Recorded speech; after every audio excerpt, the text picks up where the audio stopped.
Larry Goldberg is here with me today. And Larry, the name of the show is Good News Monday. Good News Monday. Well, the news has been good today. The President of the United States recently was giving an interview, not an interview, a short press conference. And he was asked about his relationship with Elon Musk. And he said that he's not going to sell the red car, the Model S. He is open to a phone call from Elon, and that he wishes him well. Well, I did read that piece. He didn't say he wishes, well, he did say he wishes him well, and then he said, yes, very, very well. Very, very well. There you go. That's even better. I mean, Yeah. very well is better than well. Well, I'm very pleased they're both pulling back because, I wish them both extremely well. Yeah. I think we're highly dependent upon them to significantly improve the trajectory of our nation, the trajectory of our history. I think they're both fine people. I think they both have their inner, inner devils, as we all do. But when you get people of such gifts, sometimes they come with some curses. I have to say, I've seen Elon go through these times before, Yes, we all have. and and he undergoes terrible stress. I wish he had a way to find relaxation, just a break. Kimball, take him away, take him on a, I don't know, fishing trip. I don't know what would actually relax him, because I don't think playing, games through the night while he's flying from one continent to the other is going to relax him. Yeah, Larry, there's actually another. I won't mention who it is. Well, I mean, it's public knowledge. Rick Warren, was a Yeah. pastor of a major Yeah. denominational church that he actually started called Saddleback. Rick Warren is an author. He built these massive churches. He's an internationally recognized, individual who goes around and helps countries get their act back together.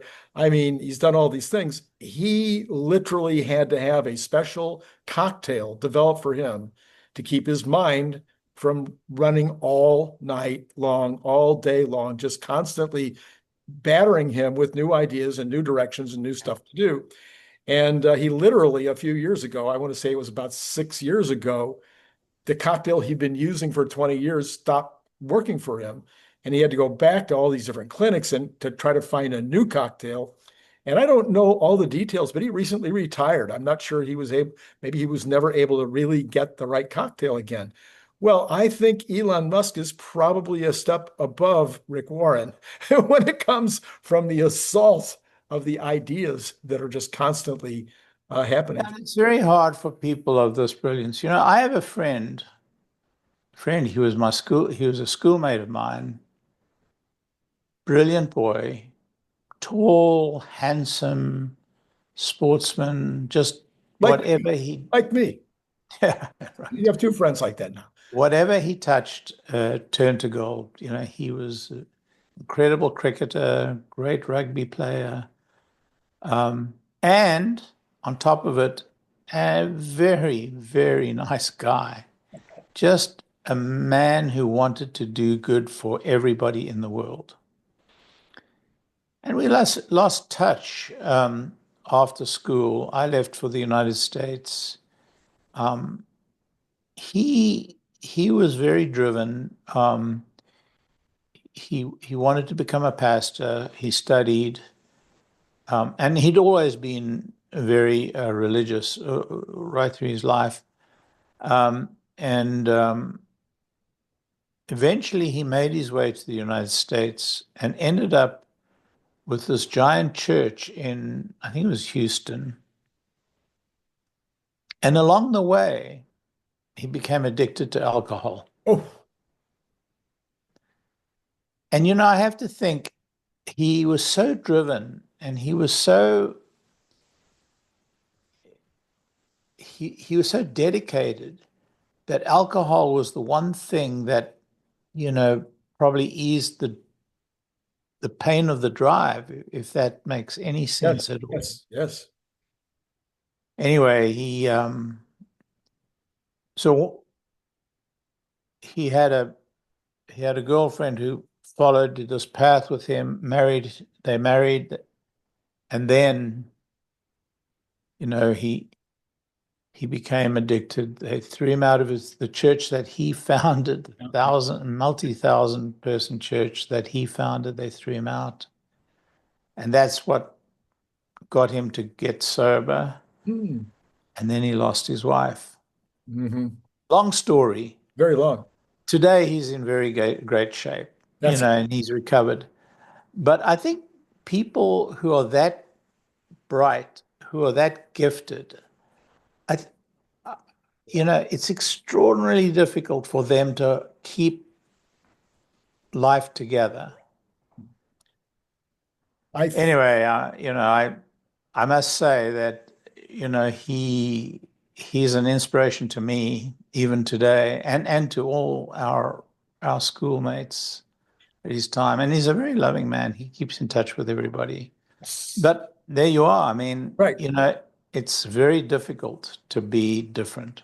Yes, and I think when this whole thing broke the other day with Elon and Trump fighting back and forth, my very first public response in terms of on a video or on X was this very idea that both sides, both Trump and Musk, needed to take into consideration these, these kind of aspects of the other's life that cause both of them to sometimes go way too quick, way too. Yeah, they both shoot from the hip. Yep. And I mean, they're both brilliant people, and I think they're both very good people at base. A lot of people would differ with me on both subjects, but I'm comfortable with Trump as a president, and I'm very comfortable with Elon running the companies that he runs that I invest in, and I'm very comfortable with him running Doge as well.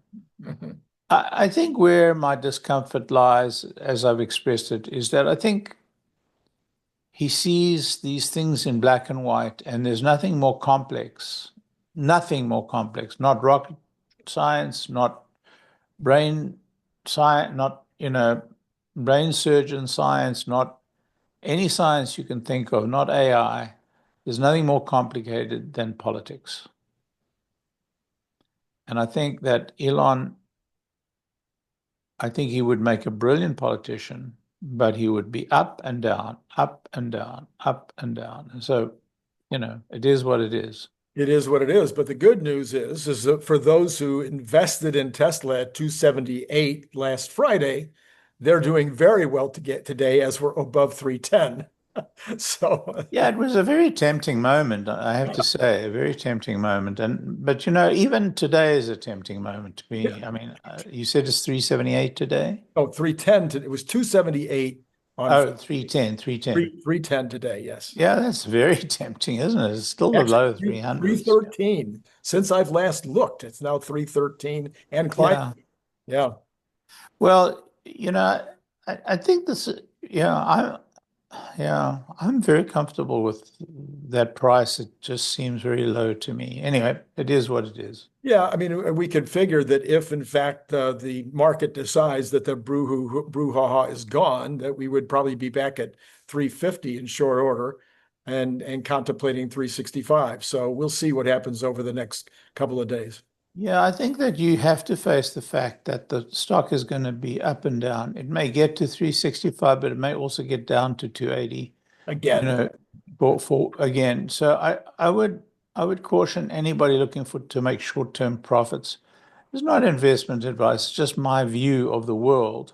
I just don't see the stock, making a long-term move up until we're a little bit further down the Robotaxi road, and until we've seen the new cyber cab under production, and we get a sense of its cost, and the rollout of the Robotaxi is advanced. So I think we have some incredibly exciting times ahead of us. Incredibly exciting times. The launch of the humanoid robot, the imminent launch of the Robotaxi. It's just the most exciting time in the history of Tesla. Absolutely. Absolutely. Well, speaking of exciting times in the history of Tesla, on Sunday morning, I did a piece, and now I'm going to throw it out to you and see what you think of my piece. And where I said that Tesla basically at this point could disrupt almost any business that produces a product.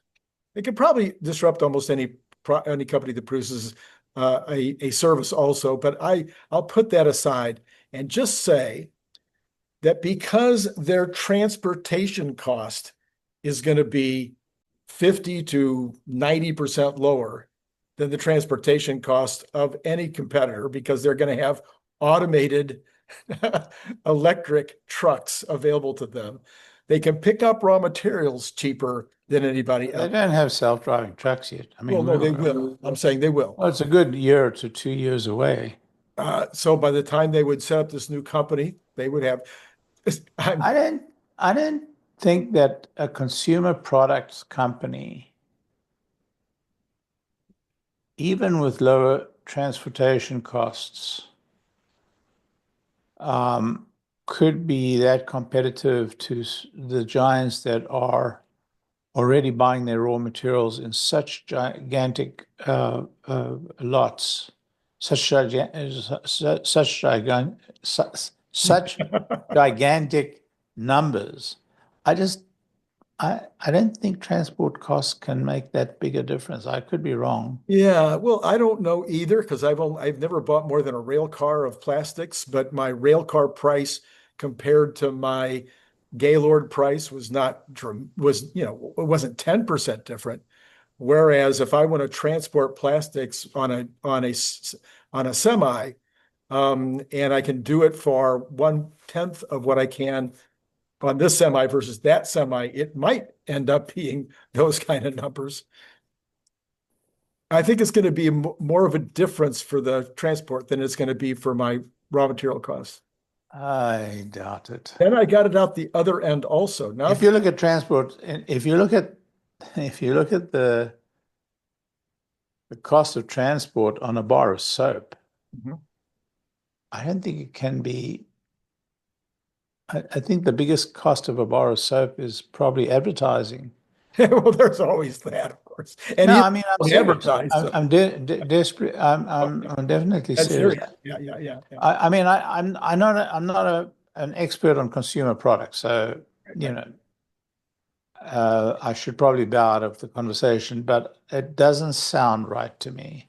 Because if you look at transportation as a percentage of total inputs, I don't think it's as high. And you have to imagine that it's transport of the raw materials to the factory and then transport from the factory. I don't know. So that's just part of it, Larry. So I've got transport in, transport out. Those are always very big costs of doing business. Number two, you've got the manufacturing prowess. So, I think you and I would agree in terms of Elon's ability to manufacture is on another level from the. Yeah, but when you're manufacturing a consumer product, you're looking at 200 years of evolution. Whether Elon could shave cents off that, maybe. If you, again, just taking the AI thing, I just read an article earlier today, where this guy is buying up companies just to switch them to AI. So he's buying them. Consumer products? I think it was all molecules, not. Yeah, I mean, that's sure. But I mean, if you have highly engineered products, I could buy that. If you've got products that have to evolve very rapidly, I agree with that. When you're talking about consumer products like soap. And I mean, I know the soap industry because Lever Brothers were clients of mine, but man, wow.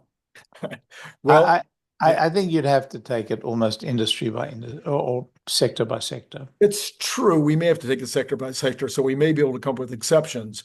But the point was going to be, and you add, so we talk about transportation in and out. You talk about the capabilities in terms of creating the machine that builds the machine that builds the products, the factory itself, and then you take into consideration the capability, what do you want to call it, the engineering prowess in terms of inventiveness, et cetera, with existing people within the organization. And then you add to all of that what was the last? There's a really big one that I'm going to leave out here. Oh, I know what it was. Optimus robots. So you've got input less expensive. You got the factory probably producing less expensive. You've got the robots reducing the cost of. But everybody's going to have robots. But Some of them are going to come from It's his Tesla. robots. It's his robots. No, but I mean, they'll buy robots. Well, People will be able to buy robots. yes, but Tesla will have to sell robots to the world. They can't keep them for themselves because they would become, I mean, they would lack competitiveness. So if you're vertical and you're making your own robots, you have an advantage over somebody who has to buy a robot from somebody else. If you're not only vertical in terms of making your own robot, but you're vertical in terms of making almost all the excuse me, almost all the componentry within the robot, then you have another advantage. You'd have to sell me very hard to convince me that Elon could choose a game to play and win because of the first principles approach. Because there are so many industries out there that have evolved to the first principles state. Now, there are many that have evolved to the wrong principles. So maybe, I mean, he could compete, but I mean, why would he want to compete in a smokestack? Well, I will admit that I am approaching this the opposite of the way that I approached it on Sunday morning. So maybe I should have started at the other end, which is which products might he be considering? And you and I have talked about one.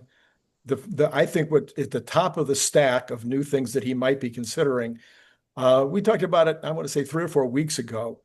And then Goldman Sachs over, I think, Friday or Saturday agreed with me and said that they think that Elon Musk is going to build drones or may already be designing, some kind of an approach to drones based on the things that he said recently. And I go back to the things he's been saying for over a year and a half about drones. Well, I have a different opinion that, I don't think he's going to go into drones, but now could he go into aircraft? Maybe. Vertical takeoff and. Yeah, well, battery powered. Mm-hmm. Because batteries are beginning to get into into that vicinity where they become usable in planes. And there are quite a few plane companies around. There's Archer, which is the guy who started the competitive robot company. Brad Adcock. Brad Adcock. I know that you're very hot on this drone thing. I don't think so. I could be wrong. Okay. So you're still a no on drones.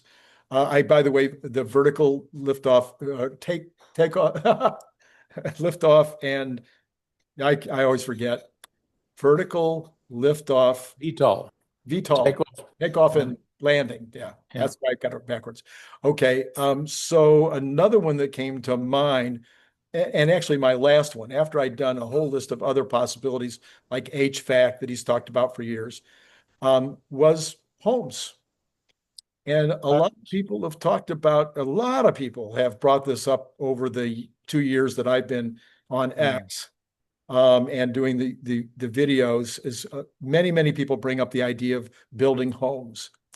It would seem like it would fit the mission of being able to incorporate all these elements into a home that would make the circular economy work, reduce the use of electrons or energy, make them recyclable, distribute energy more effectively, use the HVAC that he's already wants to be able to do.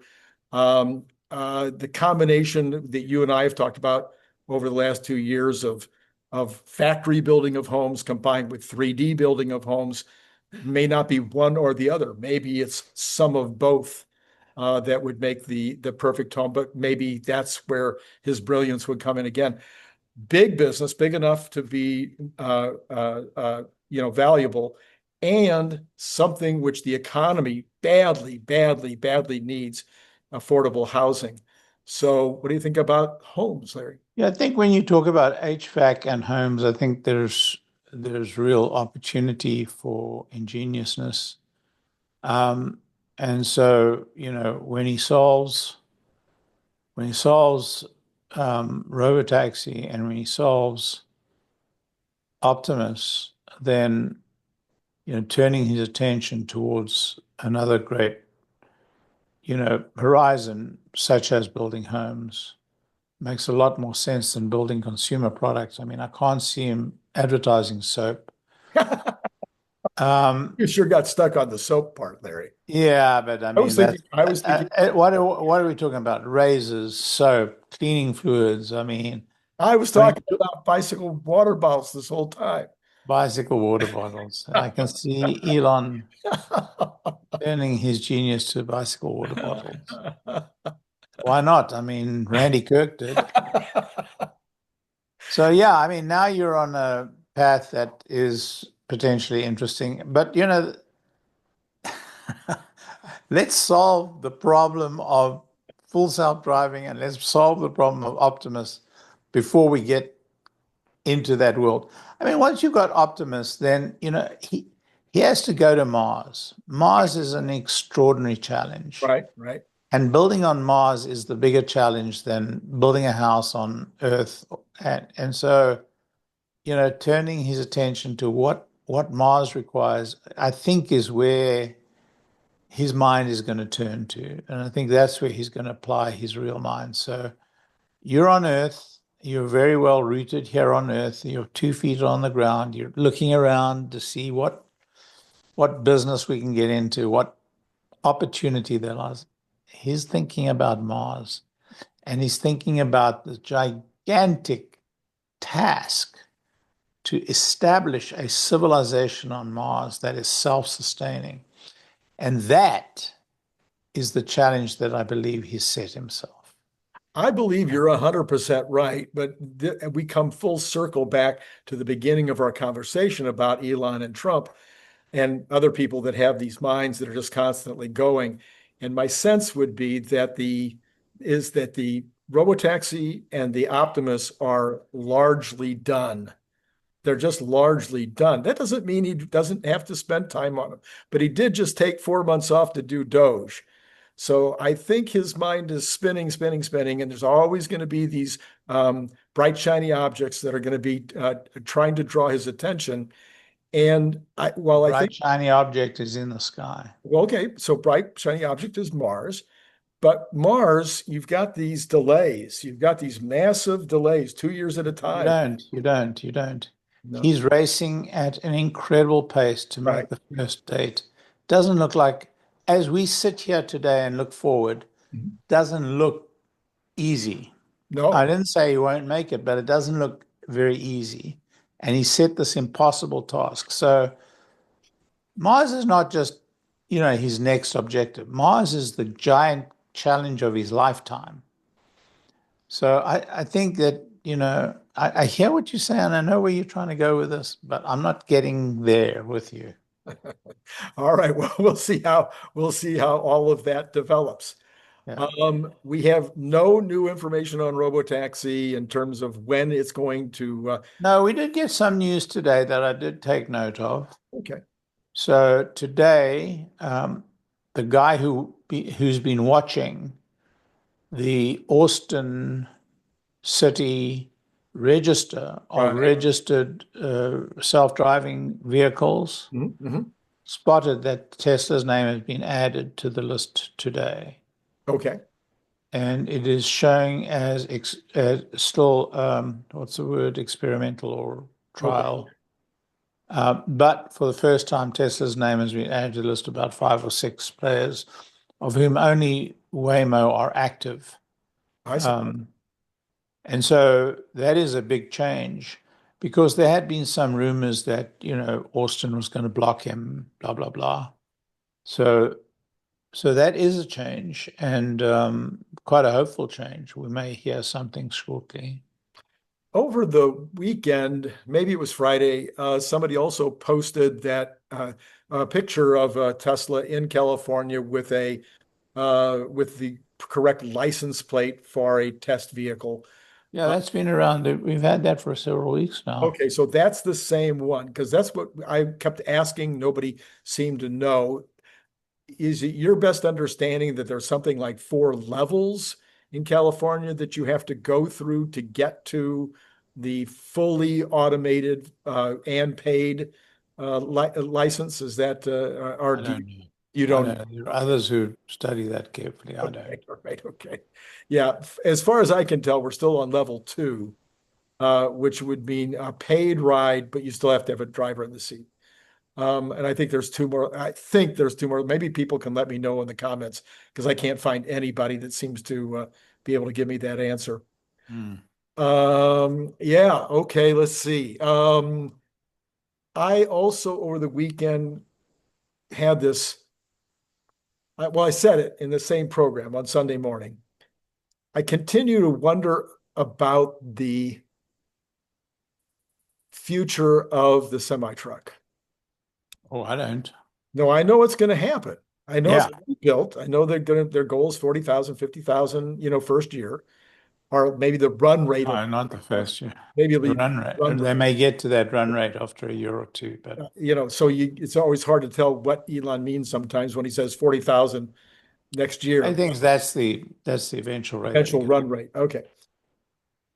Do you what For that factory. that factory? I understand. So as far as I can remember, as far as I can find, Elon has never made any other statement about the future of the semi-truck. You've got you and I have had this conversation a couple of times before. I'm just wondering if there's any update, whether or not there will be whether he's ever said or whether you believe that this 40,000 per year is just a first step, just the first factory, and whether the numbers will be much, much, much greater. Oh, I'm convinced they're going to be much larger. Okay. I don't know that there's a market for much more than 40, 50,000 a year in the United States. I think the biggest market is in China. It is by far. Yeah, and I think that's where they need to be manufacturing it. Now, there are other markets that are large, including, by the way, India. Yeah. So, the potential for 100,000 trucks is real, but it's not going to happen overnight. And I don't know that Elon's even given thought To what the next step is. or what the next step is. I think they have to establish this product and they have to learn it and they have to, they've learned a lot from their existing customers. It's been a very, very impressive rollout trial, with the prototype vehicles. So they've learned a lot about what they should be manufacturing or what they're going to come out with. I'm very excited to see the spec on it. I wrote about it almost 2 years back, maybe a year and a half back, maybe 2 years back. Yeah. And I'm very excited for it. But 40,000 vehicles is not a slouch. I mean, you're talking about, $200,000 a vehicle. Yeah. No. It's a nice business. Yeah. Larry, sometimes I think about it more in terms of the mission than the stock price or anything else. And Elon has repeated so frequently that the truck will make such a big difference to the mission compared to cars. Yeah, Uh, but you don't need the kind of count that you have with the cars. right, You only need like one truck for every 12 or 15 right, cars, right. maybe. But I believe the United States, you and I, again, we've talked about these numbers before, but I believe the United States buys, or, requires something in the order of 150 to 200,000 new vehicles a year. That's right. And then you get worldwide, according to Sometimes as low as 100,000, sometimes as high as 200,000. 100,000. And then you got Brian, who says that the worldwide demand is about 2 million, maybe more. And that, as you point out, is largely China. Europe is a smaller factor, and the rest of the world is even smaller. So, Yeah. so it just seems as if the impact on sustainability, the impact on particulate particulate matter in the atmosphere, the impact on the cost of goods, which is something he's also talked about a lot. In terms of abundance, the abundance theory of where Elon is headed, which is actually the latest mission. The new mission is abundance as opposed to sustainability. It just seems like it's a bigger contributor, not than doing full self-driving, but that's already happening. Or robotaxis, not a bigger contributor than the bots, but that's already happening.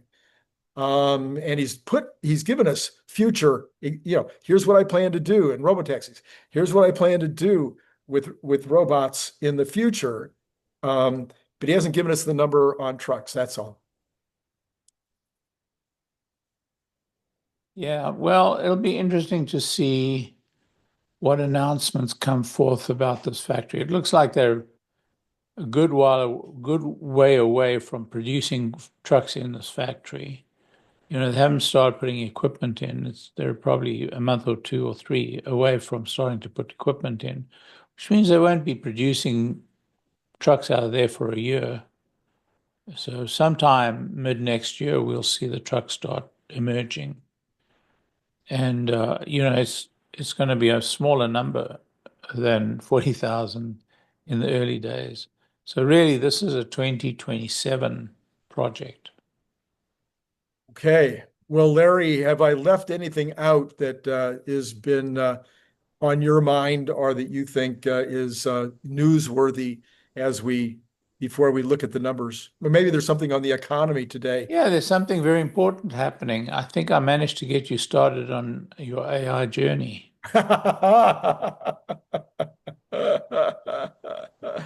Yes, I have my subscription to, I'm going to forget the name of it. Manus. Manus, Yeah, MANU. and I think that's that's a very important issue because, we use Grok on a daily basis fairly frequently to do some analysis or to give us to do some research.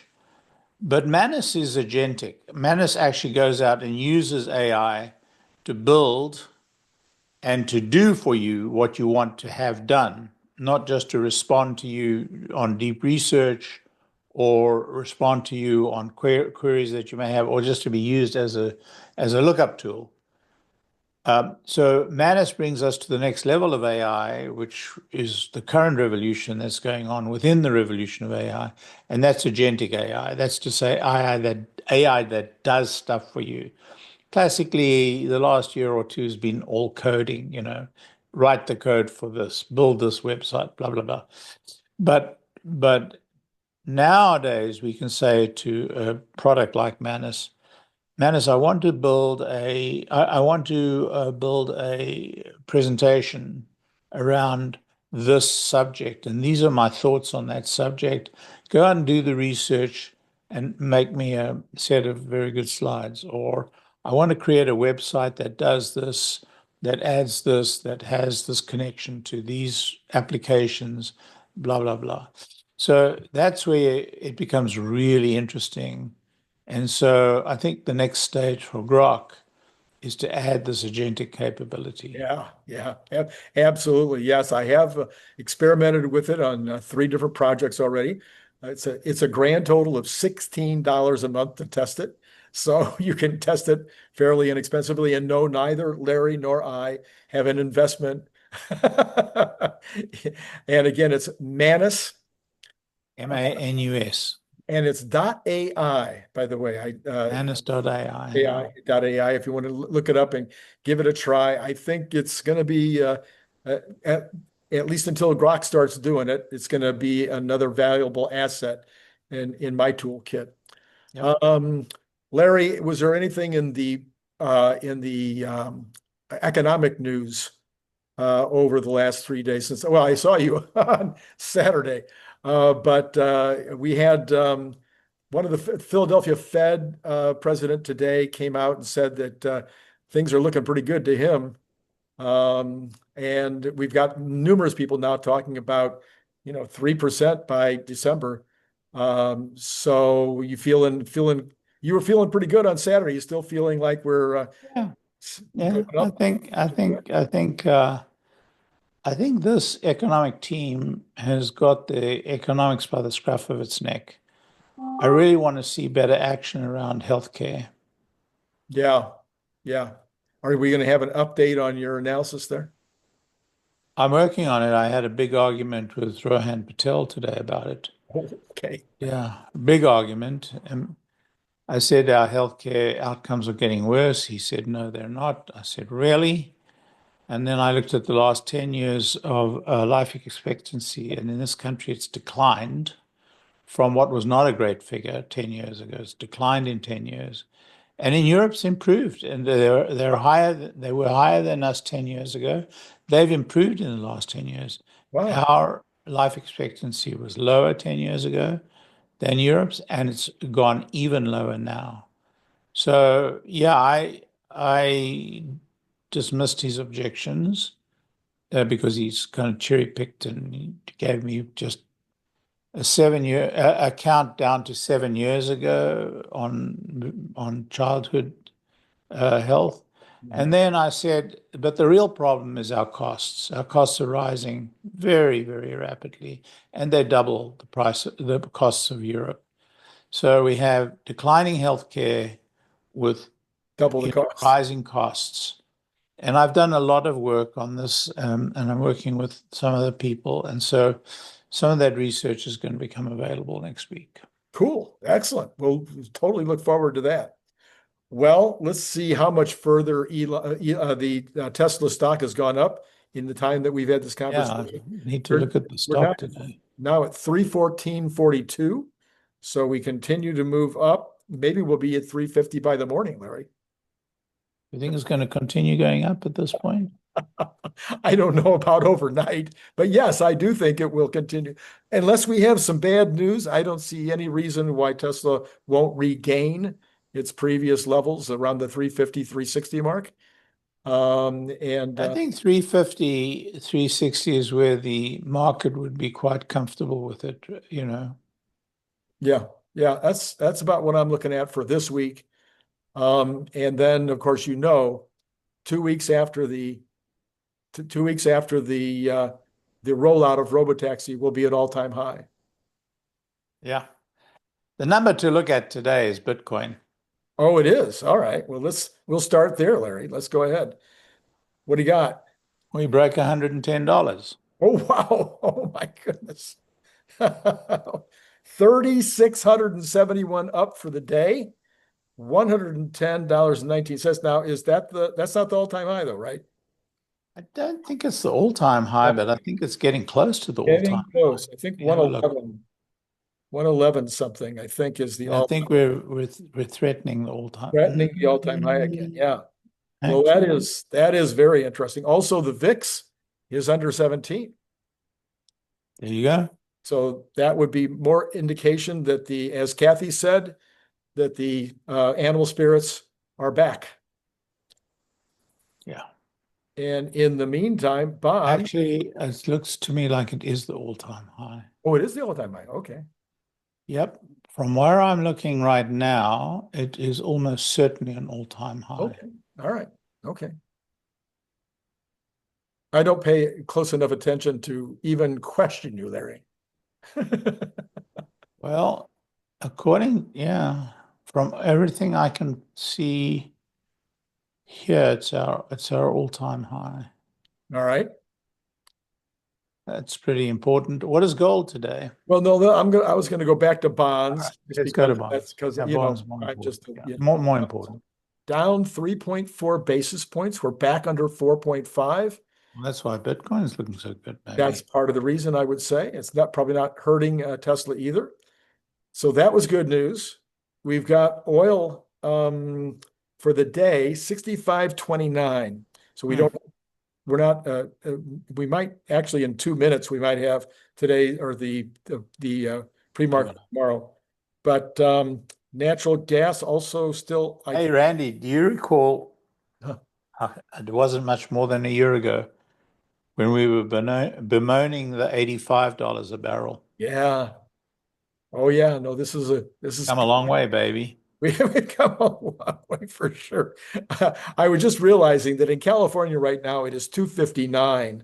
So if we talk about something, Larry, for 1 minute, we'll have all the updates here on the oil, etc. I think because gold is at 3,354, which is a very kind of a center spot of where it's been for a while prior to any changes in the pre-market. Yeah. And then, of course, we may not get, you know what, it really takes about 10 minutes into the 3 o'clock or the 6 o'clock for you before we really see these changes. So I think I am going to put the call on hold, Larry, unless you've got 10 minutes worth of really good stuff. I don't have 10 minutes in me. All right, we're going to put the call on hold. I'm going to give the results here in a few seconds. As always, Larry, we appreciate you coming on and telling us about Bitcoin today. That was very, very. I added some value. Price of Bitcoin. All right, Randy, take care. Have a great week. We'll be back in a minute. Bye all. Okay, let's continue then. We've got oil prices up another nickel. That would be on Texas Intermediate at 65.34. And Brent, not even $3 higher at 67.13. That might not include the latest numbers. That might be their numbers from earlier today. But that's a very, very interesting. If that holds up, that's an extremely interesting number. It's less than $2 difference between Texas Intermediate and Brent. Not sure why. Natural gas down 0.8% at 36.06. Let's go on. We have got $3. So natural gas $3.60. Gold down $8. We said that a few minutes ago. 3,346. Silver though continuing up another 0.28 at 36.90. Very, very close to 38. Copper sitting down a little bit, down 0.59, but still very, very high at almost $4.90. You've got the dollar is dipping a bit against all currencies, but it's not significant at this point, less than 0.01%. As we mentioned, Bitcoin at right now sitting 109.8. That's a little bit down from the 110 or so it was a few minutes ago. And then with the pre-market, what we've got is everything up. We've got Dow up 30.07%, S&P up 5.5 or 0.09%, NASDAQ up 16.5 or 0.07%. And then let's just go back and check out where Tesla is now at 314.90. A total for the day up a grand total of 6.6%. 6.6% for the day. If we can do that a couple of more days, we'll be back to where we were before the crush of and who knows, we can see a lot more later tonight as the market responds to the cooling of the bad vibes that we were seeing on Friday and Thursday, Friday, Saturday. I think it was Thursday, Friday, Saturday for the most part between Mr. Trump and Mr. Musk. Okay, that's all I've got for you today. Let me know in the comments below anything that you can do to round out what we said or things that you disagree with or agree with. As always, it's been great talking to you.